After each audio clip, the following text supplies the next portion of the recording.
Hello, welcome back Hello. to another episode of Heart-Centered Conversations with me, Jane McDowell, a podcast where I talk to people about their love of books and what reading books has made possible for them, how they've inspired them, shifted their perceptions. And today, I'm really pleased to announce my guest. I'll get my words out in a minute. Again, announce my guest, Charlotte Sanderson. Charlotte, introduce yourself to everyone. Hello, Jane. Well, thank you very much for inviting me to do this with you. So I'm Charlotte, and I am a garden designer to very busy people. And I'm predominantly working, throughout London and then throughout the UK, designing gardens from little courtyard spaces up to estates. So it keeps me incredibly busy, but yeah, hence needing some downtime and reading a lovely book. Yeah, exactly. So tell us, Charlotte, which book have you brought to the conversation? So the book that I've got, of which you have the copy, and it's such a good book that I've lent my copy out, is Lessons in Chemistry Yes, by Bonnie Garmus, and it is just a really wonderful read. And I know you've read it too. And I have. I I love a book that you're in it from the minute you open it. You know, you're not kind of trying to work it out too much. And yeah, it was a thoroughly enjoyable read. Loved it. Yeah. I have to say, a mutual friend of ours actually Yeah, recommended this book to me, and when I saw it in the shop, I thought, really? It looks a bit like a chick I lit know. kind of. So the cover did put me off, and I'm always saying, don't judge a book by its Absolutely. cover. And I loved it, loved it. Absolutely. And you know, you're quite right. When you read the front and you see that it's something and it's got something to do with sort of cooking and chemistry or something. And Yeah, and I also handbags, televisions, and yeah, totally. And it is a funny one, isn't it? Because it doesn't match quite the content. no, I Uh, didn't. Think so. and I don't know. I think the do we talk a little bit about the story, or do we leave that for people to pick up and Oh, read? Charlotte, no, tell me what the story evoked in you. What kind of Okay. response did it have for you? So I suppose for me, what it was that you're introduced to the leading lady, who's this lady called Elizabeth Zott, who is a real she's a powerhouse. She is definitely a kind of character that I would feel inspired by, but probably also a little bit scared of. Because of her her academic brain, that would probably Yeah, send me a bit of a spin in terms of relating to her. But she is very relatable, and I suppose the story is about a, a, a time in her life, because actually the book moves between different times, doesn't it? It sort of yeah, moves back and forth, but it's actually only probably over the number of, I don't know, 10 years, if that. Um, and I actually quite like that. And then as I started reading it, I thought, oh, am I going to get confused? And you just don't. You know, with the limited number of characters involved in the book, it just made it very easy to follow. But I think what I loved about it is I really didn't know where it was going to go at the beginning. So you know, you're drawn in, and then you realize that there's an element of, you know, it's a little bit of a love story, as well as talking about the pressures of being a woman with a great brain in the 60s. yeah, You know, being a single mum eventually, all sorts of things that are so relevant and still going on now. And some of yeah, it, I don't know about what you thought, but some of the sort of the misogyny that was going on in that book, I mean, it was laughable in its extreme. And then you actually sit back and think, yeah, I guess things have improved, but it's still there. yeah. Definitely, I think this book is, the situation she finds herself in, especially in the workplace. You know, some of them are just the worst possible things you can imagine going on. They still happen. Yeah, Granted, I think that there's a lot more awareness. yeah.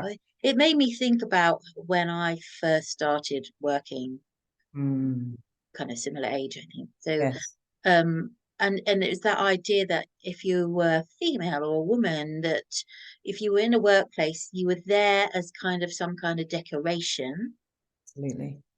and you were there for men around you to, look down your top or make a joke about, whatever you. So it was just incessant misogyny, and Yes. I think that But slightly that accepted. Did you find at the time they did? Because I had a similar experience when I yeah, worked in the city before I trained as a garden designer. I worked in the city for 7 years, and I found there, I mean, it was staggering yeah, how, being the female broker, the single broker in a team of about 20 chaps, and some of them were very, very nice, and yeah, others exactly. were so appalling. It was almost, you didn't take it seriously. I never took it seriously. I mean, you couldn't. I didn't take offense because I just got tired of it. So Well, it's that yeah, yeah, that comes and out I in the think that there book. was kind of pressure on men in the workplace to act in that sort of way, to kind of, Yeah, you know, yeah, it's that one-upmanship, isn't it? Or on one of the lads or absolutely. whatever. So Jostling yeah, for position, and yeah, and absolutely, and I think that she yeah, picked it up really well in this book, because she talks about how women are seen as less than and men are seen as more than in the patriarchal system. And that absolutely. is just not right. And we should all be treated.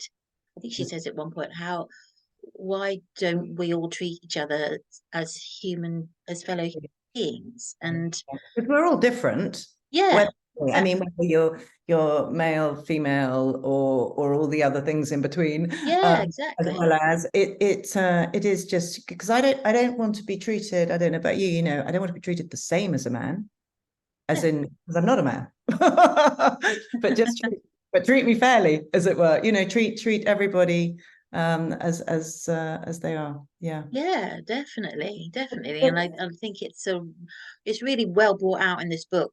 And I think you mentioned it just before, Yeah. Charlotte, that it highlights how ridiculous that Yes. whole view is, like that women are less and they're somehow enfeebled just because of their genitalia. It's sort of Yeah. ridiculous, right? Yeah, absolutely, absolutely. Or their beauty, or their, all Yeah, the rest of it. Absolutely. yeah, It's a really sweet bit though that I rather liked when Elizabeth has this meeting. If you remember, with it's a film producer. Well, he's a BBC. He's a television yeah. producer.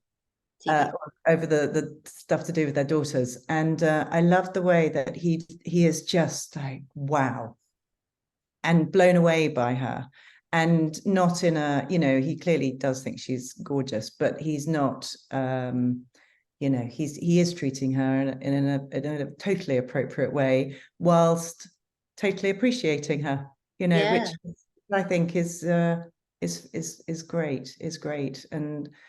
And she's interesting because she's obviously a great crusader of women being seen to be, capable and all those other things. But at no point does she sort of belittle those women that she's doing her broadcasting to. And obviously, for when people have read the book, they'll understand yes, this.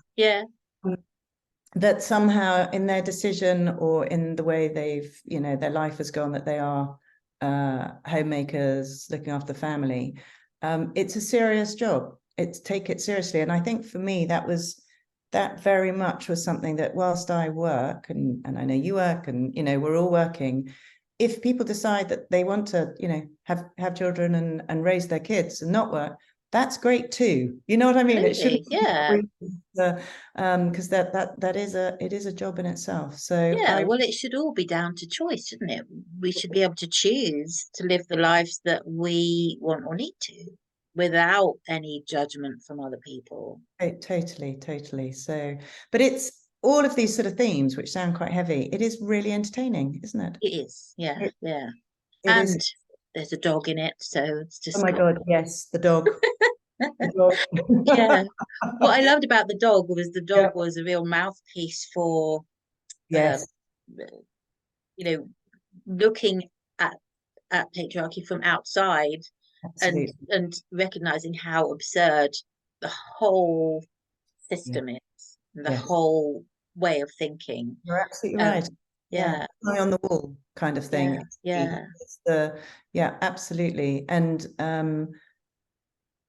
yeah, very and quite moving about the dog. Yeah. There's a bit in it where the dog is thinking, I think he says that humans look at dolphins and think they're intelligent because they can do tricks, and they think that cows are dumb because they don't do tricks.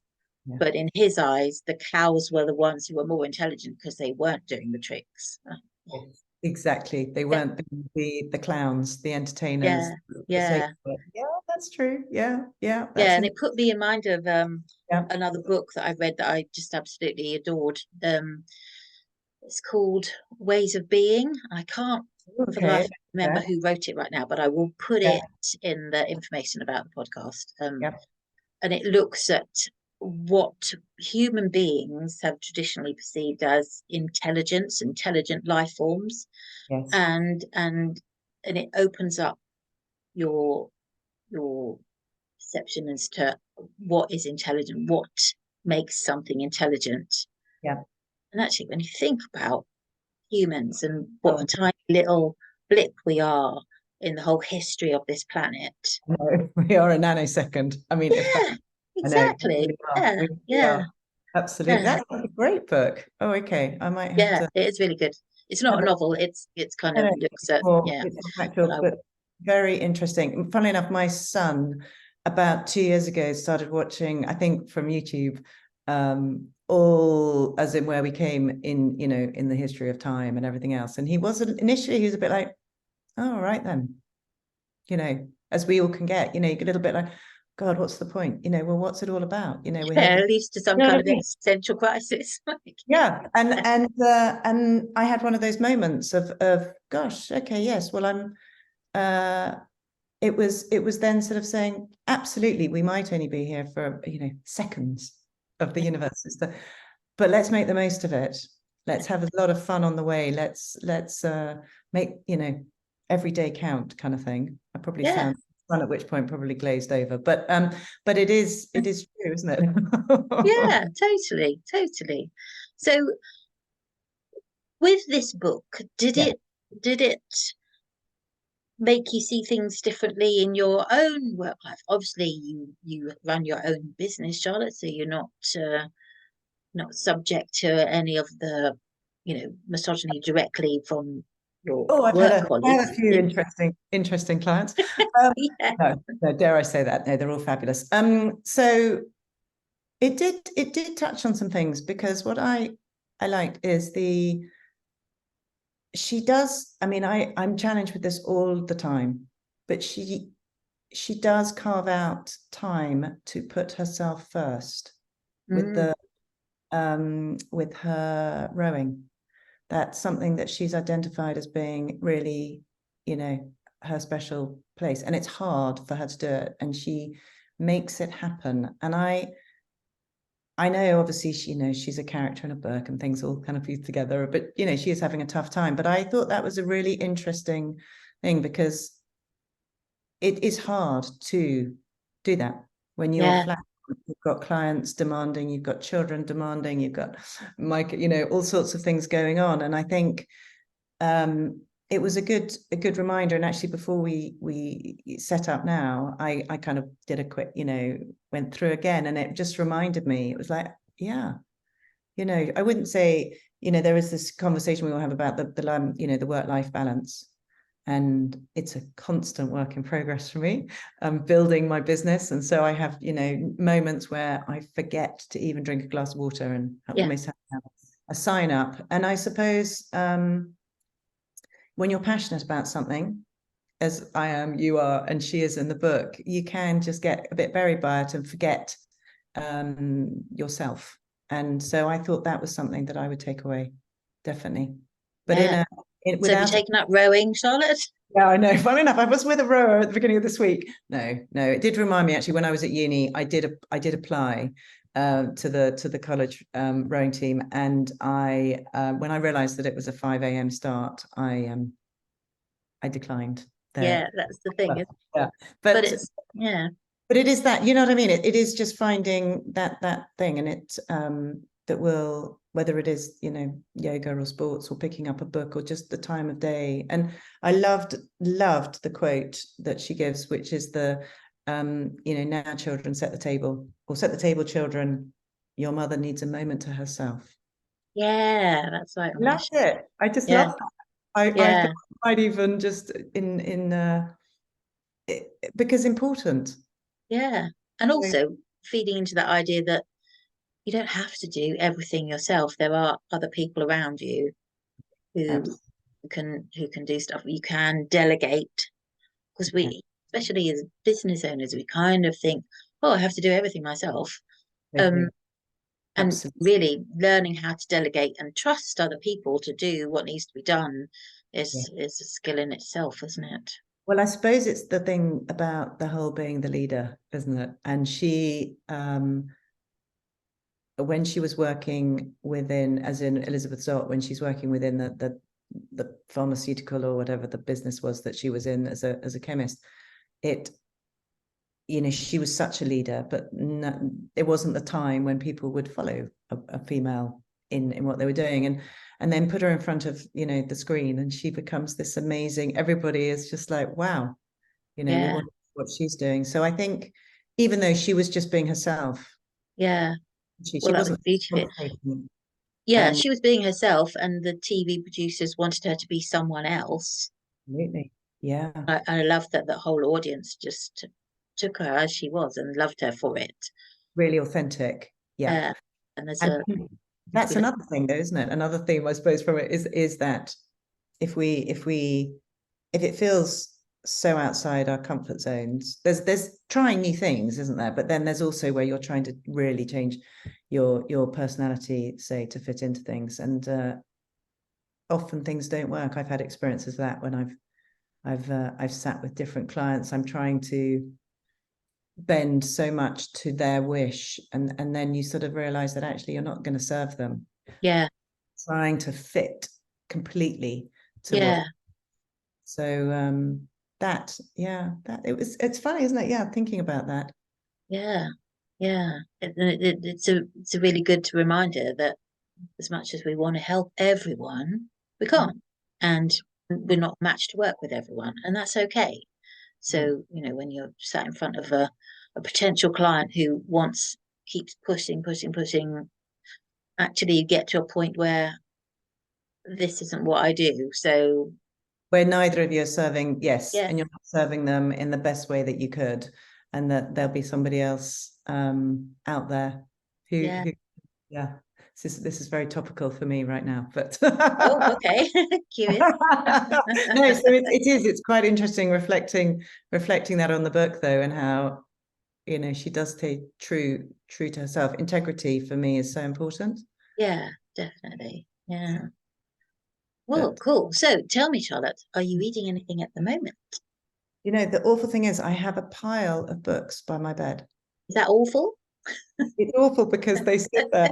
But this one, this was an immediate love. You know, I had this there and I picked it up and I literally I was through it. And I have to say, there was a book I did really enjoy it. It's weird, Hamnet. Have you read Oh, Hamnet? yes, I read that. Yeah. I Yeah. haven't actually read the last chapter.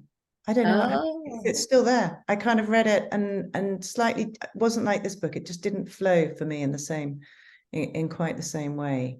Um, and but it was good. But then another, I mean, a book I absolutely have loved is The Miniaturist. read that one. You haven't read? You have? No.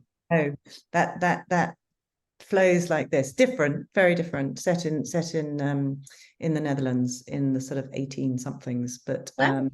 yeah, very interesting, very good book. But yes, honestly, the pile has become, there's about 6 of them and I can't actually even remember what's there. I'm not being very helpful at that front, but I do think for me, because time is, you know, when you've got time to relax, again, that was what was so great about this book, Mm. is it really did absorb. Yeah. You know, Yeah. but the other slight thing I loved about it, unlike a sort of, I suppose, like a thriller where you just have to keep turning the pages to make sure that, you know, somebody survives and it keeps you awake at night. Yeah. Yes, I could actually read it and then put it down and then meet it again the following evening. That tends to be Yeah. what about you though, Jane? Have you got a pile next to your bed? Yes, always. Yeah, I know. It's funny, isn't it? I've usually got, you know, 3 or sometimes 4 on the Yeah. go at one time. But what I'm reading most avidly at the moment is called If Women Rose Rooted, um, Oh, by someone called Sharon Blackie. yeah, And it looks at kind of ties in with this a little bit. yeah, It looks at how women in Celtic culture, yeah, there was no patriarchy and women were leaders as well as men, and it was a very different um, culture, and how we can get back to that and stand in our power as women, yeah. and yeah, take it from there. So it's really interesting and fascinating read. I'm really enjoying it. We're really So enjoying it. That's the main thing, isn't it? It's sort of, but do you find, because I love a book that is um, you know, like the lessons in chemistry, you sort of get lost in the time, the space, the uh in my mind, you know, I've got the images of the lab, the kitchen, the different yeah, spaces. yeah. Yeah, I And think when you get engrossed in a novel, you kind yeah, of inhabit the story, don't you? you And I don't know about for you, but whenever I think I may have mentioned this before, whenever I've read a novel that really touches me, yeah. I often cry at the end because I'm like, what? All my friends. I know you're sad. You're like saying goodbye. I know. I actually think at the end of this book, I did shed a few tears because it's got such a good. It just, yeah. Yeah, I did wonder how is it going to finish, and yeah, yeah, I was quite moved by the end of it. Absolutely. So, but I definitely think for me, it's for relaxation. It's the novel, get lost in it, as opposed to that's my evening read, as it were. yeah, And yeah, of course, there's the other sort of books that I've got, you know, about running your business and as you said, you know, other successful people or how we get back to the times that you're talking about. And that would be a daytime, you know, more, I don't know, not work time, but yeah, more of a sort of bit more yeah. serious. Good to Mm. have those boundaries, isn't it? So that you know that, okay, I'm not in work mode now. I can Yeah, can go allow and myself to be entertained and go yes, off into another yes. world and Yes. experience other things through the book as Wonderful, well. isn't it? The distraction is such a rest. Yeah, yeah, I exactly. find it anyway. Like Let a little the holiday. brain have its moment before you kind of go off. Course. I Well, thoroughly recommend it so to do any I, yes. great So, book. And, she's a very interesting character. Yeah, there you go. yeah, Lessons in chemistry. She's good. awesome. Well, it's been wonderful chatting to you, Charlotte. Thank you so And, much. And thank yeah, you. and for bringing the book because we Thank you don't very often much. talk about novels on this podcast.